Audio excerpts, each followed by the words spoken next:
বলক ভাত খালে খুৰা তই তাৰ মানে মোৰ কথাটো নামান ছোৱালীজনীক আমাৰ ঘৰত ৰাখিবি তই তাইৰ ঘৰত থৈ নাহ কিয় তাই ইয়াত আমাৰ লগত কেনেকৈ থাকিব আমাৰ নিজৰে ইমান টান চলি আছে দুবেলা দুমিঠি জোৰা মাৰোঁতে আমাৰ হাহাকাৰ তাৰ ওপৰত আৰু এটা দায়িত্ব ল'ব নোৱাৰিবি তই কথাবোৰ অলপ বুজচোন তাতে পুলিচ আহিলে এই ছোৱালীজনীৰ কি অৱস্থা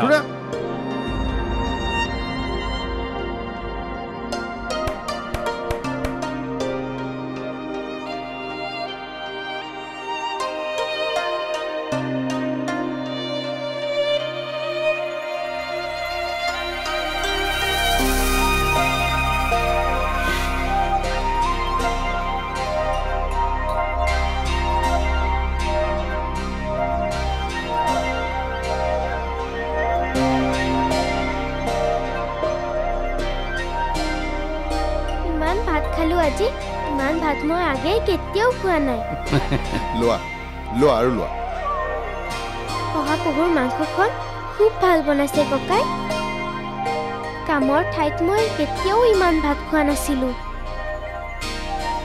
দাদা বাইদেউৰ জোঠাবোৰহে মোক লক্ষণাই খাবলৈ দিছিলে আৰু লক্ষণাই গম নোপোৱাকৈ মই সেইবোৰ পেলাই দিছিলোঁ আমাৰ ঘৰত মানুহ বহুত কাৰণে আমি সদায় লঘোণে আছিলোঁ এইখিনি ভাত যদি মই মা আৰু আইতাক দিব পাৰিলোঁ হয় তাৰ মানে তোমাৰ দেউতাই জমিদাৰৰ পৰা মাটি লৈ খেতি কৰিছিল মোৰ দেউতাই তেনেকুৱা কাম এটাই কৰিছিল সেইকাৰণে মই ভোগ কি বস্তু বুজি পাওঁ তোমাৰ নিচিনাকৈ তোমাৰ বয়সতে মই বেলেগৰ ঘৰত কাম কৰিছিলোঁ কিন্তু মই এঠাইত কেতিয়াও ৰৈ নগ'ল পাহাৰে পাহাৰে বগাই বগাই মই খেতি কৰি গ'লোঁ তাৰপিছত মোৰ বিয়া হ'ল আৰু 3টা পুত্ৰও হ'ল যুদ্ধৰ সময়ত গোটেইকেইটাই সৈন্যবাহিনীত যোগ দিলে আৰু এদিন খবৰ পালোঁ যুদ্ধত আটাইকেইটা শ্বহীদ হ'ল সিহঁতেনো কৰিব কি সৈন্যত যোগ নকৰাহেঁতেন মোৰ নিচিনাকৈ বেদখল মাটিত কাম কৰি কৰি জীৱনটো পাৰ কৰিলেহেঁতেন কিন্তু এই যুদ্ধখনৰ লগতে মোৰ সকলো শেষ হৈ গ'ল খুৰা সিহঁতৰ কথা ভাবিলে সিহঁতৰ উলটি নাহে ভাল হ'ব আপুনি এইবোৰ কথা আৰু ভাবি নাথাকিব তোৰ ওপৰত মোৰ সেইকাৰণেই খং উঠে তোক মই যিমানেই নুবুজাওঁ কিয় তই মোৰ কথাকে শুনিব নোখোজ আজি মোৰ পুত্ৰকেইটা অকালতে মৃত্যু হ'ল কিন্তু তই জীয়াই থাকিব লাগিব অন্ততঃ মোৰ কাৰণে জীয়াই থাকিব লাগিব তই তোৰ নিজৰ প্ৰাণ ৰক্ষা কৰাটো তোৰ দায়িত্ব সদায় মনত ৰাখিবি জীৱনত লাগিলে যি পৰিস্থিতিয়েই নহওক কিয় আমি যে এই পৃথিৱীত সুস্থ মানুহ হিচাপে জীয়াই আছোঁ সেইটোৱেই ডাঙৰ কথা ভগৱানে আমাক জীৱন দিছে সেইটো কাৰণে আমি ভগৱানক ধন্যবাদ দিয়া উচিত বুজিছোঁ খুৰা তুমি মোৰ প্ৰাণ বচাইছিলা সেইটো মই অথলে যাবলৈ নিদিওঁ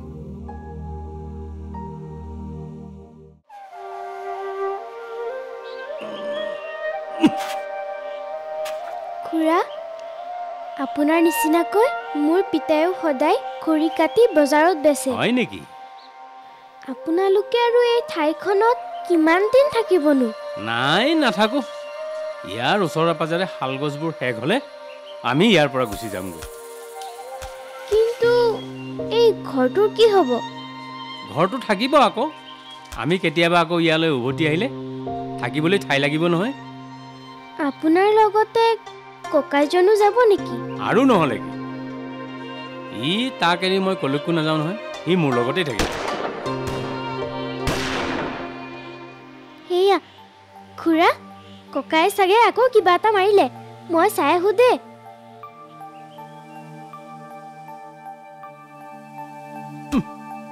এইজনীক সোনকালে পঠিয়াব লাগিল নহ'লে এইজনীয়ে কেতিয়াবা বীৰৰ কাৰণে বিপদ মাতি আনিব তই আমাক কি ছোৱালী আনি দিলি হা কামৰ পিনৰ পৰাতো একোৱে নাই উলুটা কাম শিকাওতে পলাইহে গ'ল তই আমাক প্ৰথমৰ পৰা মিছা মাতি আহিছ তোক আমি 13 বছৰীয়া ছোৱালী এজনী আনি দিবলৈ কৈছিলো আৰু তই 10 বছৰীয়া ছোৱালী এজনী আনি দিলি সেই কাৰণেতো তাই পলাই গ'ল তোক আমি বিশ্বাস কৰি ভুল কৰিলো সাবিত্ৰী পৰিয়ালটোৰ পৰা আমি একো খা খবৰে পোৱা নাই তাই বা ভালদৰে ঘৰলৈ উভতি গ'ল নে নাই আমাৰ ইয়াৰ পৰা যোৱাটো প্ৰায় 20 দিনমান হ'ল তাৰ পৰাতো একো খবৰে নাই কিবা এটা বেয়া হোৱা হলে এতিয়ালৈকে খবৰ পাই গলো হয় একো খবৰ পোৱা নাই যেতিয়া সব ঠিকে আছে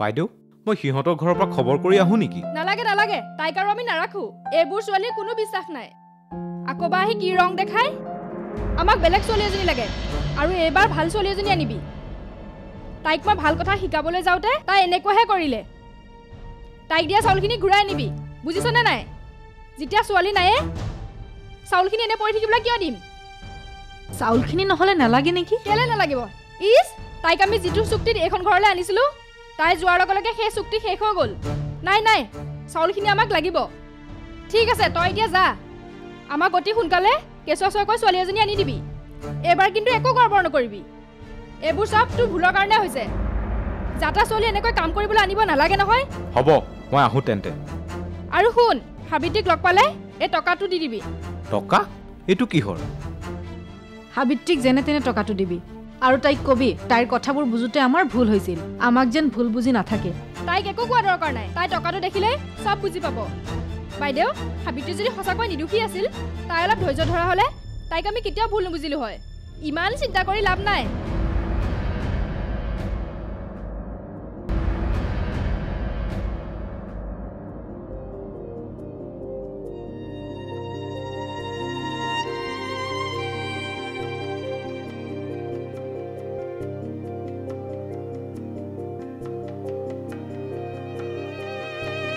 ককাই আপুনি চিকাৰী নেকি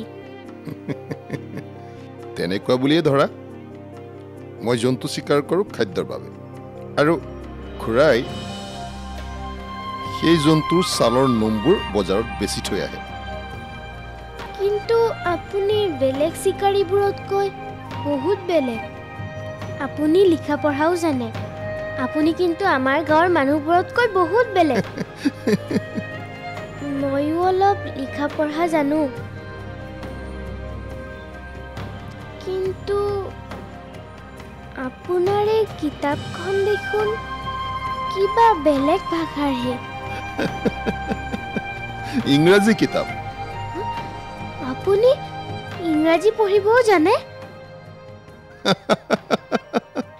মোকো শিকাই দিব নেকি ময়ো ইংৰাজী শিকিব বিচাৰোঁ মই সৰুৰে পৰা স্কুল যোৱাৰ সপোন দেখিছিলোঁ কিন্তু কেইদিনমানহে যাবলৈ পালোঁ তুমি কিতাপ পঢ়ি ভাল পোৱা নেকি পুৰা কিতাপ এখন পঢ়িব নোৱাৰোঁ কিন্তু আখৰবোৰ চিনি পাওঁ আৰু বাক্যবোৰো পঢ়িব পাৰোঁ তুমি স্কুললৈ কেতিয়া গৈছিলা দাস মিলত কাম কৰি থাকোঁতে এমাহমান স্কুললৈ গৈছিলোঁ কিন্তু তাৰপিছত বন্ধ হৈ গ'ল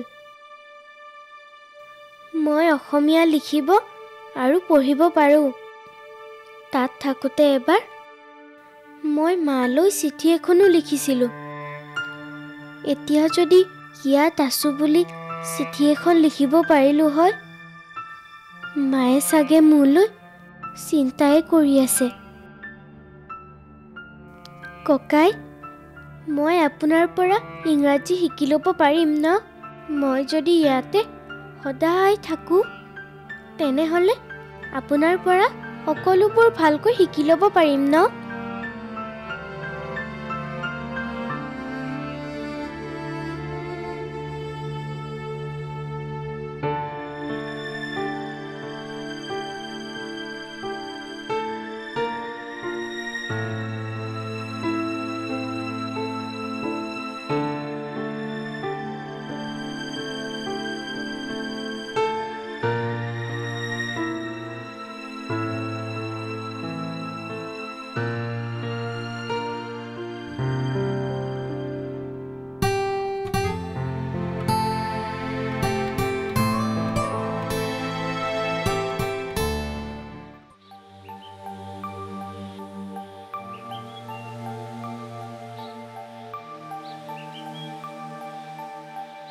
আৰে হৰি কাকা আপুনি ৰেখা আৰু আশা ভালে আছেনে?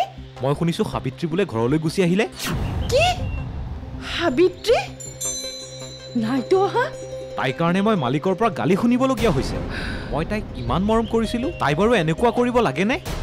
কি হ'ল কাকা কথাটো ভালকৈ কওকচোন। সাবিত্ৰীক ইমান ভাল ঘৰ এখনত চাকৰি ঠিক কৰি দিলোঁ যে ছোৱালীজনী ভাল হওক। কামৰ কষ্ট আছিল যদিও সেইটো প্ৰত্যেক ঠাইতে থাকে। তহঁতেতো তাইক ঠাণ্ডাৰ দিনতে অনাৰ কথা আছিল, তাৰপিছত তাই এনেকুৱা কিয় কৰিলে? তাই মোৰ মান সন্মান চব খালে। মই আজিলৈকে যিমান ছোৱালী দিছোঁ এনেকুৱা ঘটনা কেতিয়াও ঘটা নাই। সাবিত্ৰীতো ঘৰলৈ অহা নাই? এইবিলাক মোক বিশ্বাস কৰি লাভ নাই। মই সাবিত্ৰীক বহুত বেয়া পাইছোঁ আৰু মালিকৰ ঘৰৰ পৰা আজি পলাই অহা 20 দিন মানেই হ'ল। তাই ঘৰলৈ নাহি কলৈ যাব? মই সঁচাকৈয়ে কৈছোঁ সাবিত্ৰী ঘৰলৈ অহা নাই। সেইবিলাক আৰু মোক নকবি। মোক মালিকে তহঁতৰ গাঁৱৰ পৰা বেলেগ এজনী ছোৱালী নিবলৈ কৈছে। মই সাবিত্ৰীৰ লগত আৰু কথা নাপাতো। মালিকেও তাইক বহুত বেয়া পাইছে। সেইখন ঘৰৰ পৰা তাইক স্কুল যাবলৈ পঠিয়াইছিলে, কিন্তু মালিকৰ হুকুম মতে মই বেলেগ এটা কামহে কৰিব আহিছোঁ। সাবিত্ৰীয়ে ঘৰলৈও অহা নাই। তাই নহ'লে গ'ল কলৈ? তাইৰ কিবা হোৱা নাইতো?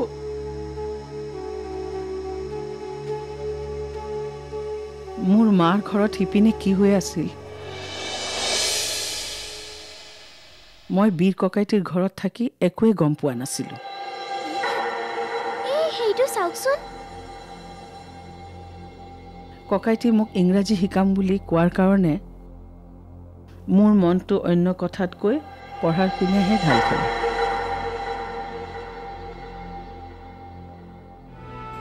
তই মোৰ লগত কথা নাপাতিবি। ককাই ঐ ভিতৰৰ পৰা চাউলৰ বস্তাটো লৈ আহ।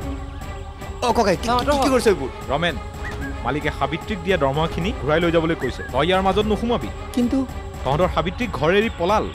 ইয়াত মালিকৰ কোনো ভুল নাই। তেওঁলোকে তহঁতক সাবিত্ৰীৰ নামত 1 বস্তা চাউল দি থৈ গৈছিলে। ছোৱালীয়ে নাই যেতিয়া চাউলখিনি লৈ যাবলৈ কৈছে। চাওঁ গোচ।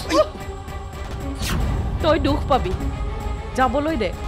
মালিকে এই কথাটো আগতেই কৈ দিছিল।